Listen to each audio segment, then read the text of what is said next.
those people who are born into those families have a choice to take up this instrument, the griot tradition. It has a tradition that belongs to it. You don't have to, it's not compulsory, but you have a choice to take it up. But what is important, that is the only griot families that are allowed to play this instrument, even to this day still. Really?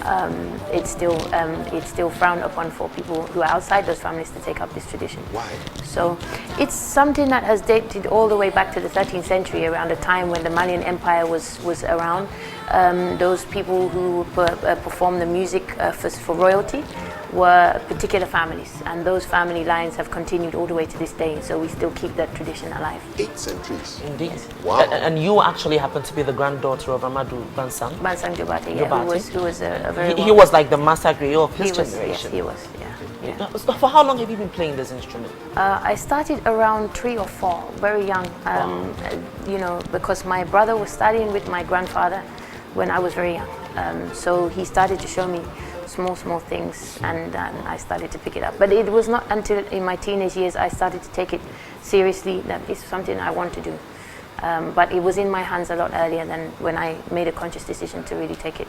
Did you consciously want to be a groundbreaker? Because I understand that it's very rare for a woman to play a kora. Yeah, no, not at all. I actually resented it for most of my life. I really resented the fact of being a woman and people commenting on the fact that, you know, I'm a female player rather than a player.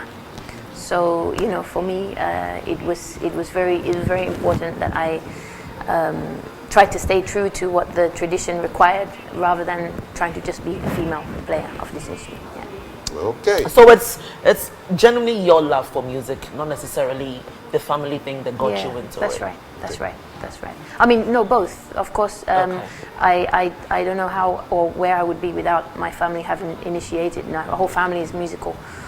So music was around me from a very young age. So in some ways, little choice as to what profession I was going to go into.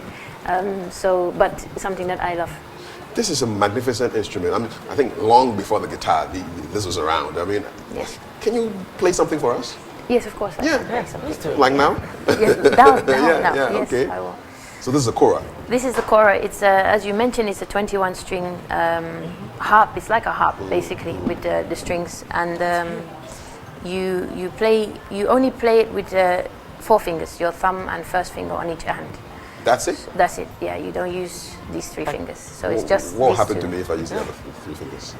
You'll get confused. Okay. Yeah. That's a good reason not to use them. Have you tried using the other fingers before? No, I have not. I don't want to be confused. It's enough just to manage it how it is. So, okay. I'm going to play. This is a traditional song, but I've rewritten it and recomposed it. Okay. It's a song about a very original topic of love. Okay. Yes. And it's my interpretation of a traditional song. And you sing too, right? I will sing too. Fantastic. All right, so let's introduce you. Sona Jobarteh. Yes. On the 21 strings. Yeah. West African instrument. harp. West African harp. I like that. The kora. Yeah. Okay.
Kakuma itelema ya Rabbi,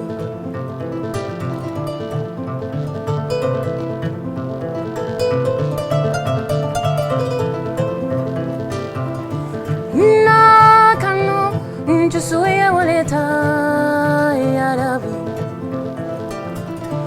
imaje ntete balunola igoma ibe fengule bala.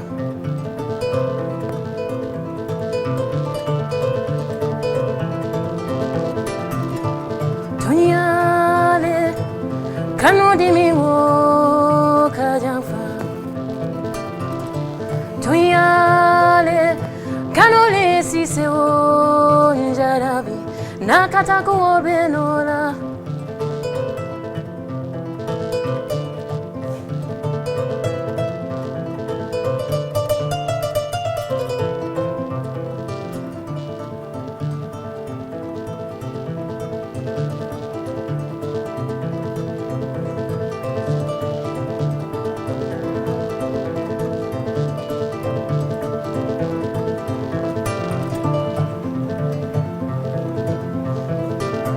Afoye mole yatina na kalamuta vento Biringa ije wotu mole ngalongo yote Sewo sifana nimeyoka Sewo sifana ninya ije Sewo sifana nimenyoka Sewo sifana langa ikanule Kanule, ngai kanule, laila ila solo laila ngai kanule, laila ila solo laila ngai kanule, sebo sifana ila ngai kanule. Din kanule jare watan demang dang dula jala, ala se wola tawo nyomte, wuli munte na madiati. Ala ni jali fumata apokole kuliyo ngai kanule sisane soro maila ngai kanule ngai kanule saya soro maila ngai kanule sebo sifana ngai kanule sebo sifana ngai kanule sebo sifana ngai kanule sebo sifana. Encore. Oh, wow. And I could tell that you were so enveloped in what you were doing. You were very passionate about this. Yes. What were you saying? It's a love song, Okay. like I mentioned. Traditionally, this is an instrumental song which is about love. Mm-hmm. This one was I rewrote the words and wrote the melody for it, and it's just talking about the passion of love and how it takes over everything.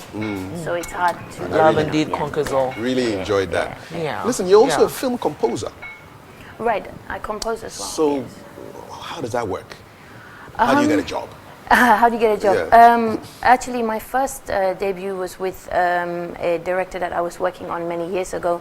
I actually worked with him first as a musician for his first film, and he gave me my first commission in 2010, I think it was, to write the whole score for his new film, which was called The Motherland, which is about Africa. Oh yeah, it's a documentary on Africa. It was a documentary on Africa, yeah. So that was my first real official engagement to compose an entire film score, which was very challenging because he was trying to do something new. He didn't want to use the usual means of strings and Western instruments. He wanted to just use African instruments and to represent the continent musically as well as on the film. Okay. So it was a challenge, but I think for me, I really drew a lot of inspiration from working on that project, and it's something that I've now continued to do and work on soundtracks for subsequent movies. And yeah. so you play the Kora on that project? Yeah, and other instruments? many different things. Yeah. What yeah, other of instruments course. did you play? Oh gosh, anything I could find. I'm very crazy So when you it do comes percussion? to the studio. Yeah, percussion. From anything that I have a philosophy, whatever sounds good. Music is about sound. Yes. So I didn't have a lot of resources at that time to create the soundtrack. So a lot of sounds are, believe it or not, I even found teacups, I found pots, I found all kinds of things to create sound. the sound. Wow. But for film, you have that freedom because it's all about sonics. Yeah. It's not about conformity. So what matters is the dynamicism and those kind of things. So it was an amazing process. I was actually going to ask, that secret that shot you to prominence. Now that you talk about all of these things that you're able to do, even with teacups and stuff like that, definitely that makes you unique, from other acts. Right. Anything else you want to share with us? What has been that secret that has shot you to fame, to prominence? Well, I mean, I have the opportunity to work with absolutely amazing musicians. I've been very fortunate to work with amazing musicians all the way from very young, and I think those people are really I owe a lot to them for the influence that they had on me, and also the freedom of music. So not to confine yourself to anything in particular, but the freedom of expression. I think it took me many years to really feel comfortable to perform and to write the music that I felt rather than what I felt society wanted. So I think it's only in the past sort of 6 to 7 years that I really started to focus on music that is in me rather than what I feel that people may want to buy. You know? And to this day in Gambia, it's an interesting controversy because a lot of Gambians want to come out and go to Europe and set up their thing. Yeah. So you know, for them, they find it very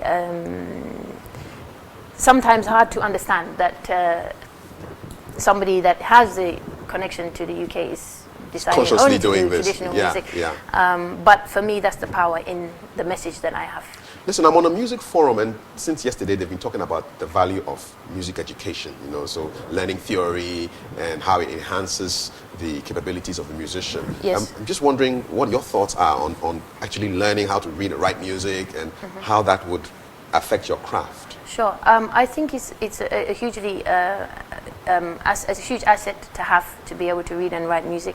I would say that interestingly for me, I have not used it a lot in my musical career, even though I was able to read and I'm able to read and write music. I haven't used it a lot. I only use it when it's necessary. But the very fact that I am able to use it, of course, is enough for me to support the idea that it's something that is good for musicians to have. But it does not mark the value of what people do. And I think that's a crucial thing to bear in mind. Your ability to read and write music does not qualify your level of musicianship at all. But it helps. But it can just help you. It's like an extra tool. It's an extra tool, you know. So, you know, there's, you know, a lot of some of the best musicians in the world do not read and write music. So it's just an extra tool depending on where it is you plan to position yourself in the music industry. That's simply what I think. Do you actually see some other, you know, women, since it's a very rare situation, especially from where you come from, you see other women very soon playing the instrument or flying the flag of your country high the world over, like you're doing? Definitely. I mean, I think, well, it's a huge project which is very important to me, which is, for me, I have a music school in the Gambia which I set up. It started running at the beginning of this year. It's been something I planned for the previous year. This so you actually teach there? I run the school. So it's a music okay. school. It's the first music school in the country to actually focus on traditional music, teaching traditional music to children, to Gambian children. Not only traditional music, but also reinforcing culture, reinforcing African history, all the kind of things I feel that are missing from most of the schools. It's a 360 thing, not just the music, it's but even the context and everything. Exactly. So it's about like telling the African story. Yes, it's telling the African story by what we do daily, rather than preaching it. So what we do daily, how the child absorbs those kind of things is very, very important. So it's part of the lifestyle. It's part of the lifestyle. I think you touched on something important about music theory. I've introduced music theory to this school, but what is different is, for a change, I wanted to reform the way that we approach our skills as musicians, as African musicians, because I find too often there's a default to Western music. You have to learn Handel, Mozart, and all that stuff. So as soon as you talk about music theory, you think Western music, and in fact, you know, there's that is not the case. We can transcribe our own music. Of course. We can write our own music. We can compose our own music. So for me, it was hugely important to introduce the first course that I even know of at all, which is teaching music theory with traditional music. So African children have a double job to do. You know, they have to learn how to read and write, but they also have to learn the sonic structure and foreign music.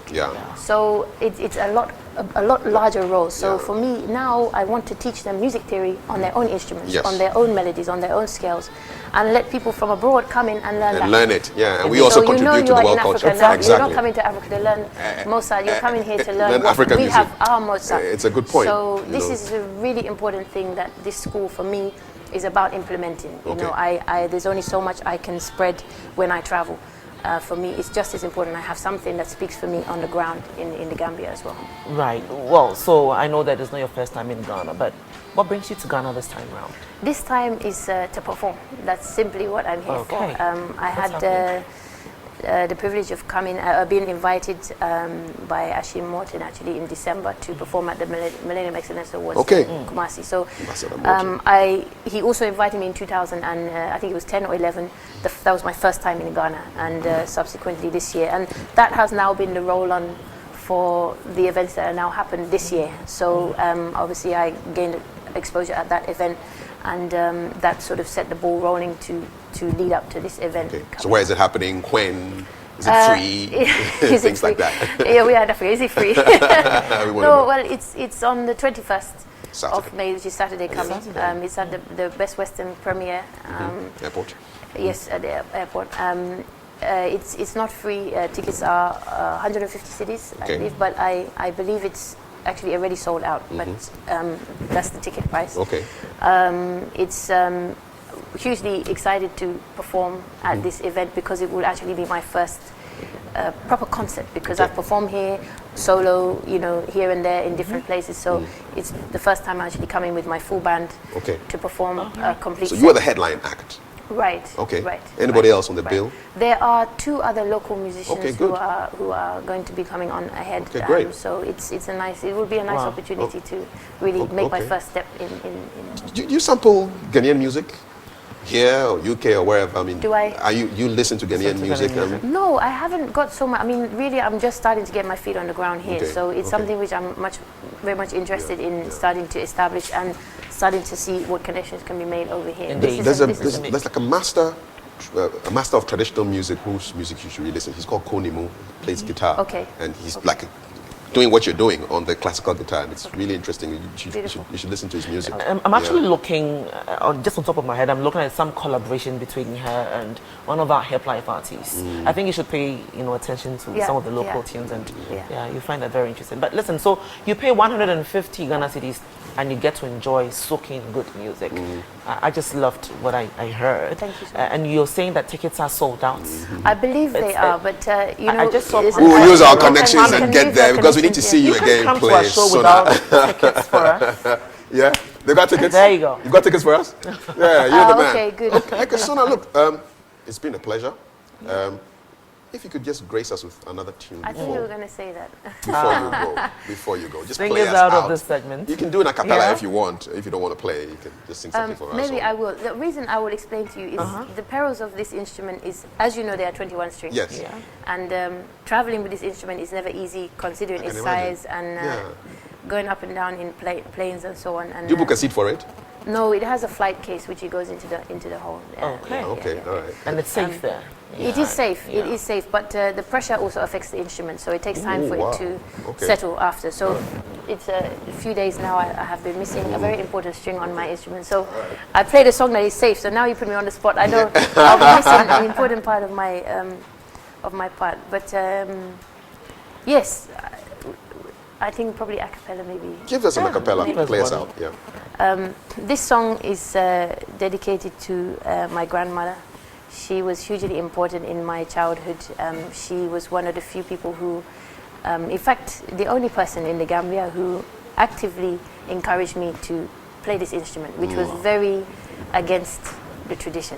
So she kind of stick her neck out on the line for me. So this was my thank you. Unfortunately, she never lived long enough to see me grow to being a professional musician, but her influence and her mark and her passion for me becoming a musician one day was huge. There. I'm sure she's smiling on you. What was her name? I hope so. Kumuna. Kumuna. Yes. Okay, yes. So play the song for me. Okay. Yes. I will play this on Saturday. Yeah, you sing it for us. Yeah. Hiko nye kabila kendoje muso kendo lebelo ringa kuma Toyalem nakabila kwarakata kende kele tumumengi tenyumusu ya bambu Mama hanitaren kola nino tekela noila Mama musugani ya senengu itele mira benteto hanibi Njikita kenganyani kominganya tanyame kake imamaringuti Kuna mama muso Fona ya tarai bengu fejang Kuna mama muso Ninkabelo kangana nungitera Kanuni wakiro yebenke ninkabelo ye Wobe tula tenten nakapalo Beautiful. I realize that you always have your eyes shut when Usually I don't. On stage, it's all about the people. Okay. Here, I always get shy when it's small people. When it's big people, I'm Then you can much open more your eyes. comfortable. Okay. Yeah. But we loved it. Thank you so much. Now you're friends to the Yeah, show. yeah. Anytime you're in town, just And that pass name by. sounds so Ghanaian, Jobarteh. Jobarteh.